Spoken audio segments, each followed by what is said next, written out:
If you wake up anxious or just a little bit off, here's the first thing you should do in the morning. Get away from your bed.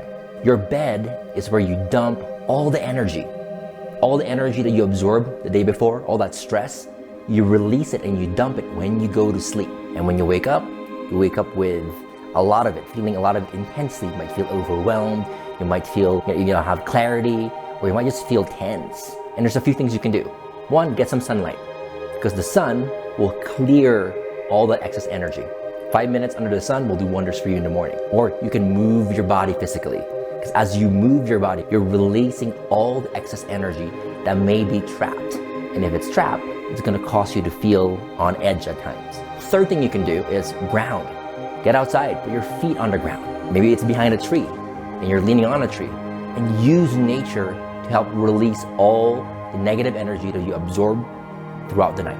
So that's the most important thing. First thing in the morning, get away from your bed as far as you can. Do that. Do it for 30 days. Watch your life change.